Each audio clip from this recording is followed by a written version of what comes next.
For this week of Castle Rock, it will be audio only. I accidentally deleted the video. There will be video back next week, so please enjoy the audio. Promise there will be video next week.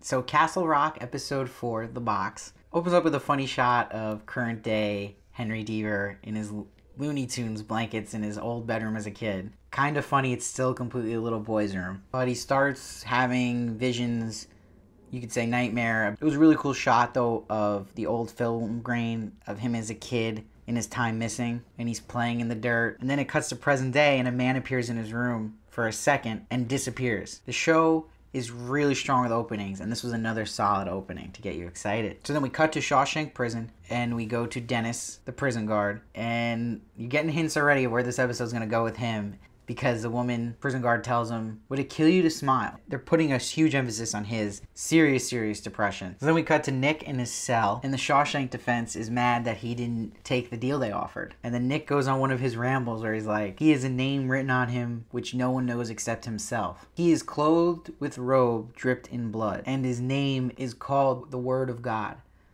Could it be Satan? Let me know your theories on that. And he totally spooked the Shawshank dude out of that cell. Rightfully so. So then we cut to Alan and Henry going to find his dad's body in the landfill that Alan put him in. Henry wants his father properly buried at a graveyard. And Henry basically lays the hammer down to Alan and is like, look, I'm bringing my mom with me when I go home in a week, and I'm putting her in a home. And Alan's not about that. He's like, I will marry her. And then Henry starts accusing Alan of stuff, and he's like, why were you out there in the woods when you found me as a kid? Was it for my mom? And he's like, how long has this been going on? For 30 years? Is that why you want my dad out here? So he's almost putting Alan as a suspect for his father's death in a way, and adding more to this pot of what really happened. So then we cut to a scene of Alan with Henry's mom, Sissy Spacek, who's performing this role great, as is Alan. Alan basically gets Miss Deaver to admit she wants nothing to do with Houston and this home. She wants to stay in the north of New England. And Alan's like, yeah, definitely. Totally manipulative, and Alan is so sketchy already. Almost just taking advantage of her condition. I mean, he basically just wants her to admit this so he can use it against Henry trying to do this. So then we cut to Henry Deaver and Molly Strand at the bar, and she's shocked he didn't take all that money from Shawshank. And Deaver makes a great point where he's like, you take their money, then you're taking their version of the story. And they would just say it was all a clinical error. So great point on Deaver. And it really puts more insight into his thinking. And he calls the case the kidnapping. And then Molly's like, you think you came back for this case because your case was a kidnapping? Which is super interesting and very strong and bold of her to just say that to him straight out. And it cuts back to him daydreaming about him as a kid in this missing time when he's playing in the dirt. So effective storytelling there. I like that shot and that choice to cut right there to get into Deaver's mind. And then you see the guilt come on Molly because we know she murdered his father and still hasn't told him, and she's about to say it. And then boom, of course Dennis pops up. That was pretty cliche of them to tease that and then have him appear. Perfect timing. And it was just strange because they acknowledge this and they try to make up for it by him saying, how'd you know I was here? He's like, oh, I saw you weren't home and I just did process of elimination. Does no one have cell phones in this time? I don't understand. This is present day. Why wouldn't he just text Henry Deaver? He just checks the house and then goes from place to place to see where he is. That was a little odd and didn't make much sense. So then we get an important scene where Dennis and Henry Deaver are upstairs at the bar. Dennis shows he drew a sketch of the cage from memory. And he's like, we can use this as evidence, which is kind of a stretch. And Henry knows that. And he's kind of just telling him to relax. And he's telling him there's no jury. This is a straight up hearing. It's just a judge. And Deaver's like, you can't be a disgruntled employee at a hearing. And he's right. They'll read right through that. So Dennis is all pure emotion. And he just drops the hammer to Deaver and is like, bad stuff happens here because bad people know they're safe here. People keep looking the other way. So this is some strong character building for Dennis.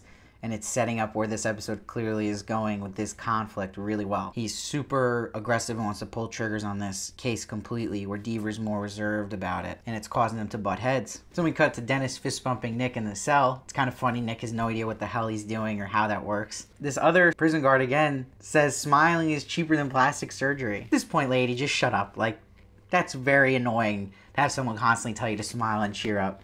And she just lays it on him every time. So then Dennis starts drawing smiley faces on each monitor in the security office, like a psychopath.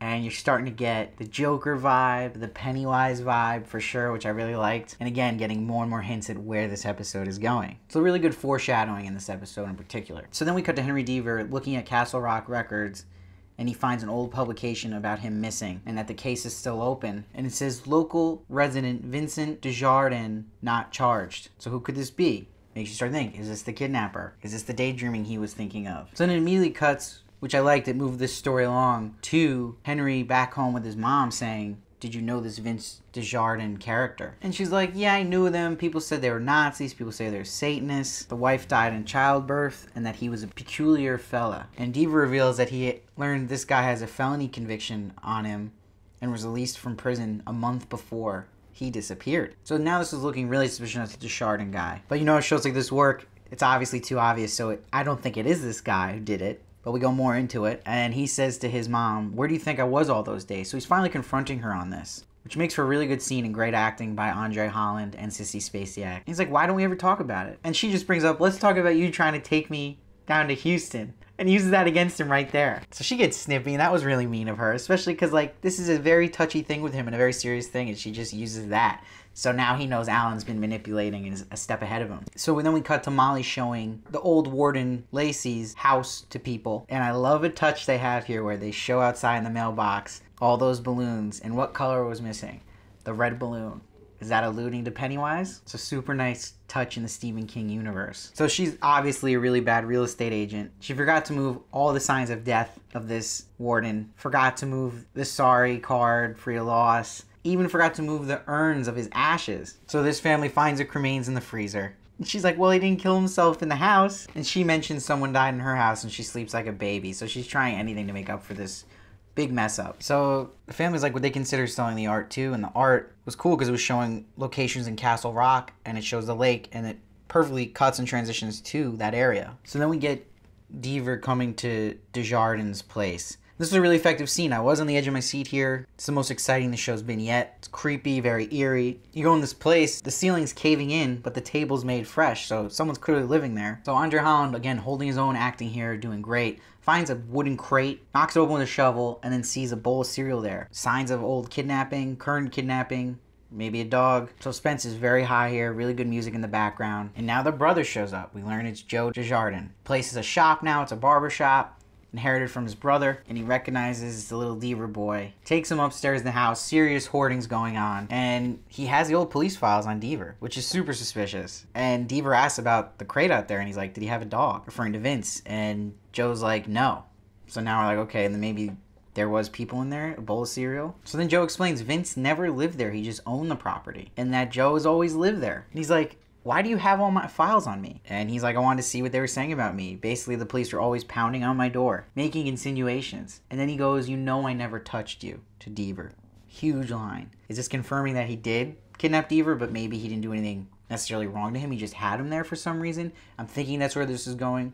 Let me know your theories down below. So then we quickly see a shot of Matt Diva, the father's casket, pulled out of the landfill. So that's going to go to a graveyard. And then we cut to Henry talking to Alan. And some serious confrontation goes on. And he tells Alan he met Joseph. And he's like, he didn't have an alibi according to the report. And we find out that Alan was on the case, just did a search of the house with no team, no forensics, just himself. And it makes him even more suspicious, Alan, his involvement in all this. And Henry's like, why didn't you do your job? And Alan's like, let's cut the BS. We both know what would happen. So we learn Alan was covering Henry's butt because he's like, Joe wrote on a bank slip, Henry did it. Next morning, the Reverend was dead. So he had to cover Henry from being a suspect of killing his father to the DA. So this is a big reveal here and makes the situation even more messy of what exactly did Henry do? Did he have anything to do with injuring the father? Because we know Molly killed him. So interesting. So this episode is really effective at adding a lot of mystery and suspects and what the hell's going on and making it more confusing in a good way. More layers to it. So we see Molly and Henry, they're in a bed together. Did they get it on? That wasn't clear to me, but I guess there's attraction there clearly. And he wakes up in her bed, makes a very important phone call to Dennis and says, change of plans. I need to get out of here. Take the settlement offer so I can get out of here and go to Houston. Right there, I was like, oh no, this is gonna set Dennis right off. They set this up so well the whole episode. Made it very believable. I bought the whole thing. And the woman, again, perfectly, security card says, if you're happy, you know it, clap your hands to him. Just to set him right off completely. Close the door. Roy Orbison crying, starts playing. Awesome song choice. Then he puts an X on each monitor for every security guard he's going to shoot. So awesome shots of the monitor showing us him shooting all these security guards. Really good choice there. Worked great. Very cool. He shoots that security guard right in front of Deaver. I was so nervous he was going to shoot Deaver. And he says to him, I want to testify. Then the flash grenade goes off and he gets shot by the other guards. And Dennis is dead. What an ending. Best episode of the show yet. Grand exit for Dennis, and it was very tragic. I called this last week that this was going to happen because Dennis had that speech with Henry Deaver in the car where he was like, I want to be a lawyer one day. That is the speech to set up death. Anytime it's a happy thing about your future, you're gonna die. It was also extra sad he died because he had a kid. He just wanted things to be normal. It's almost like his passion and care for the good hurt him in the end. Cared too much. Episode really set up things great for the rest of the season and tied other things together really well, and giving us answers and giving us questions in a nice, even way. Solid acting all around. This is a great cast. This is what got me excited about the show. I'm gonna miss Dennis. Noel Fisher did this performance great. He was a really good character. I'm excited to see what's next. I'm giving this episode a 9. Solid episode, best of the season so far, no questions asked. Please comment below what you thought of this episode. Give me any theories you got. I'm excited to see what you guys have to say. I read every comment. I try to respond as many as I can. So let's get the discussion going in this. Please subscribe. My review of each episode of Castle Rock will be posted right when the episode airs on Hulu, so you don't want to miss one. And follow me at SteveVarley1 on Twitter and Instagram for more of me. And I'll see you next time.